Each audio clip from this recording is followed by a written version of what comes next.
मते भारी कष्ट हेउची एते फलर भार मु आउ सही पारुनी ता उपरे पुणी अपरिष्कार गंधरे मु आउ रही पारुनी केही त मते साहाय्य कर।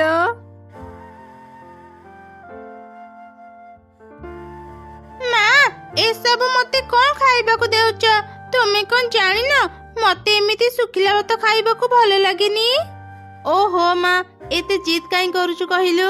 मो कौन तते सब दिन ए खाइबा दिए? आज दिनटा कष्ट करी टिके खाइबा खाई देई था। नाई माँ मु ए सब खाइबिनी। मते मीठा फल खाइबा को भारी इच्छा होची। मते मीठा मीठा फल आनि दियो ना माँ। मु एबे मीठा फल कोठी पाइबी कहिलु? ने माँ आज दिनटे खाइबा खाई देई था। मु काली जेमिति भी हो खोजी की तो पाई मीठा फल आनि देबी। ना ना ना मु ए खाइबा खाइबिनी। मते एबे ही मीठा फल आनि दिया।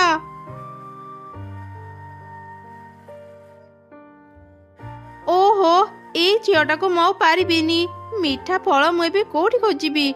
जाए थरी जंगल भितर खोजी आसे। एमिति चिंता करी चढ़े मीठा फल खोजिबाकू गला। खोजी खोजी से आत गछ पाखरे पहुंचिला। ए कौन आत गछ? तुमे एमिति कांदुच काहेकि? एबे तो तुमे खुशी हेबा कथा। तुम गछरी अनेक फल हेची। ए फलर भार मु आउ सही पारुनी चढ़ी। मते बहुत कष्ट हेउची। मो चारि पाख को परिष्कार करी मोर सब पाचिला फल नहीं जा। हाउ मते कष्टर मुक्ति दे। आओ कांदनी गछ मु एबे तुम चारि पाख को परिष्कार करी देउची। एमिति रे भी मो झियो पाचिला फल आनिबाकू मते कहिथिला। मु तुमर सब पाचिला फल नहीं मो झियो को देबी। एमिति कही चढ़ी आत गछर चारि पाख को भल भाबरे परिष्कार करिदेला। आओ तार सब पाचिला फल तोली आनिला। ओहो एबे मते भारी शांति मिलिला। बहुत बहुत धन्यवाद चढ़ी। तो पई आज मो गछर भार कम ही पारिला। सतरी फलर ओजन रे मते भारी कष्ट हेउथिला। तुमको कष्टर मुक्त करी पारिली जानी मु अनेक खुशी।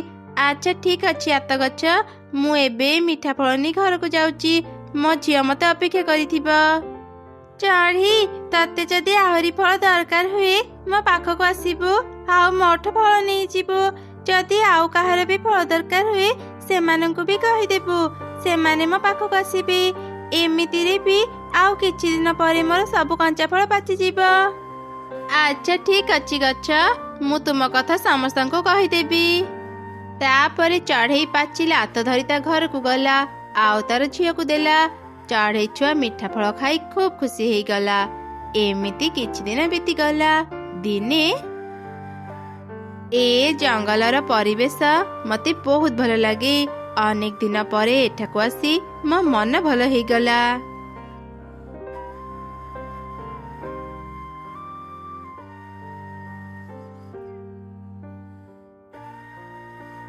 अरे वाह केते सुंदर पाचिला तो। मु गोटे पाचिला तो खाई की देखे।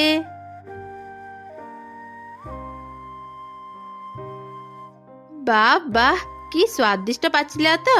एते मीठा तो मु आगुरु केबे खाई नथिली। तुमको मो आत भल लागिला परी।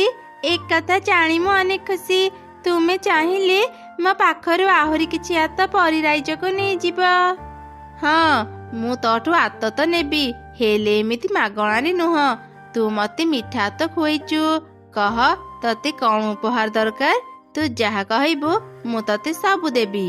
सत कहूच परी तेबे मोर सब फल को सुना कर दिया।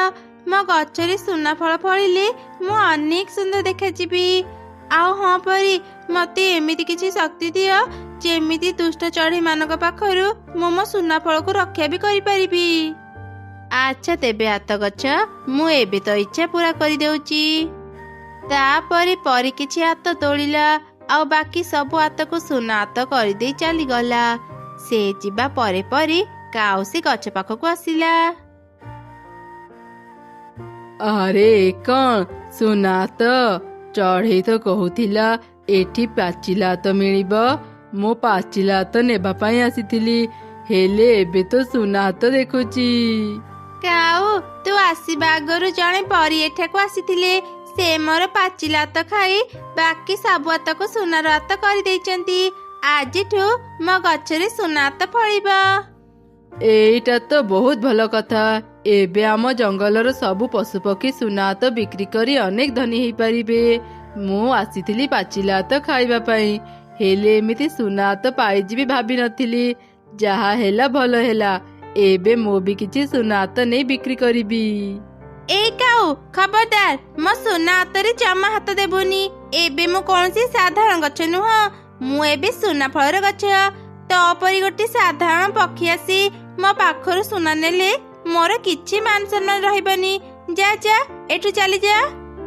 ଆରେ ବାପ ରେ, ସୁନା ଫଳ ପାଇ ତୁ କେତେ ଅହଙ୍କାରୀ ପାଲଟି ଗଲୁ ଗଛ। ତୁ ମନା କଲେ ବି ମୁଁ ତ ସୁନା ଫଳ ନେଇକି ରହିବି। ସୁନାକୁ ମୁଁ ଏମିତି କେମିତି ଛାଡ଼ିଦେବି? କାଉ ଯେମିତି ସୁନା ହାତ ପାଳିବାକୁ ଚେଷ୍ଟା କଲା, ତାକୁ କରେଣ୍ଟ ସକ୍ ଲାଗିଲା। ହା ହା ହା, ଏବେ ପାଇଲୁ ମଜା କାଉ। ତୁ ଯେତେ ଚେଷ୍ଟା କଲେ ବି ମୋ ସୁନା ହାତ ନେଇ ପାରିବୁନି, ବୁଝିଲୁ? ଏତେ ଅହଙ୍କାର ଭଲ ନୁହଁ ହାତ ଗଛ। ଦେଖିବୁ ଦିନେ ଦିନେ ତୋର ଏଇ ଅହଙ୍କାର ପାଇଁ ତୁ ଧ୍ୱଂସ ହେଇଯିବୁ।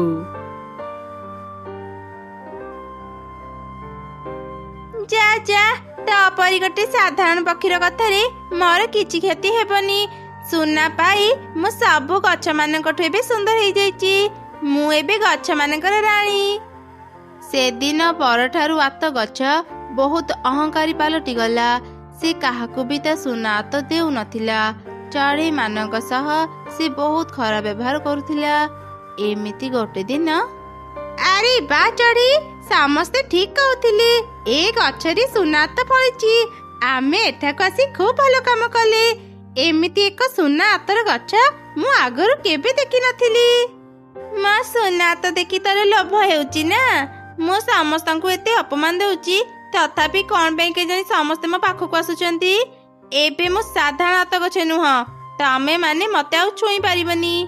ଏ କଣ ହାତ ଗଛ, ତୁମେ ଏମିତି ଅହଙ୍କାର କଥା କାହିଁକି କହୁଛ? ଆମେ ଅନେକ ବିପଦରେ ପଡି ତୁମ ପାଖକୁ ଆସିଛୁ। ତୁମେ ଯେତେବେଳେ ସୁନା ହାତ ଦେଇପାରୁଛ, ତାକୁ ଭଲ କାମରେ ଲଗାଅ।